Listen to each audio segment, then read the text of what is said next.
Mana parvozlar 3 kun, endi bizga ham qarab ol 1 minut, bo'lmasam o'tib ketamiz. Keling aka. Assalomu alaykum. Alaykum assalom. Hozirgi kunda ham kaptarlar kasal bo'lyapti ekan. Mana Qo'qonlik ukalar bilan gaplashuvdim, Toshkentlik ukalar bilan gaplashuvdim. 2 kundan beri kamida 5-6 ta parvoz aka kaptarlarimiz kasal bo'lyapti, qirilyapti. Faqat shu 40 ta kaptarning ichida 2 ta 3 tasi o'lyapti ekan. Nima qanaqa kasallik endi? Xo'p, hozirgi paytda ko'proq keladigan kasallik turi aka oshqozon ichak yo'lini shamollatib qo'yish. Ana suv berib qo'yishyapti. Suv qolib ketyapti. Asosiy kecha men video qilib chiqdim. Suvni birinchi donni beringlar. Orqasidan keyin suv beringlar. Suvni berib olsanglar parvozlar oshqozonda don yo'q, suv o'zi kasal qiladi kaptar. Nimagaki? Suv qolib ketmasin ertasi kunga. Suv qo'yganda kaptarning oshqozoni alohida, jig'ildan alohida, jig'ildan zapasnoy qopcha hisob. Shunaqa. Bu suvni sovuqni ichgandan keyin mayli, sovuq bersa ham bo'laveradi. Ichgandan keyin bu yerda sovuq suv tushadimi? Iliydi. 2 soat, 3 soat ichida ilib qoladi.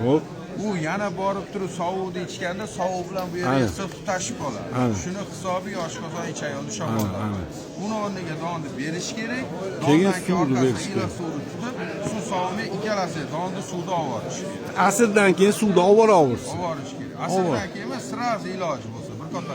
Muzlab qoladi, endi havolar ham ochilib ketadi. Gap yo'q. Endi doполнительный hozirgi beriladigan qo'shimcha, faqat tezroq aytasan, qo'shimcha nima dorilardan taklif qilasan hozirgi kunda? Hammasi bo'y. Hozirgi paytda aka o'rsa, regidron, birinchi berish tavsiya beradi. Mana shundan berib turasizlar ekan. Qo'shimcha qaynab sovitilgan suvga beriladi. Nimaga? Bu davolovchi dori emas.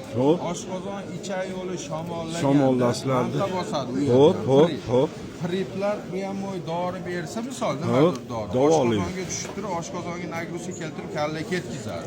Birinchi oshqozonni yuvadigan dorilardan foydalanib, keyin antibiotikdan foydalanish. Keyin antibiotik. Buni bergandan keyin albatta orqasidan antibiotik, vitamin berish kerak parvozda.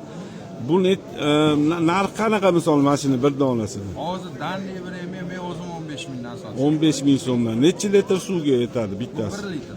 1 litr suv. Keyin parvozlar lichenani berayotganda ham e'tibor berasizlar. Mana 1 litr suv ichayotgan bo'lsa kaptarlaringlar, yarim litrga qilasizlar. Peshindan keyin yarim litr qaynab sovitilgan suv qo'yasizlar. To'liq bermaysizlar bular. Parvozlar salomat bo'linglar, rahmat. Kozim aka charchamay, salomat bo'ling aka. Rahmat aka, rahmat. Endi Lochinbeydan ham so'raymiz.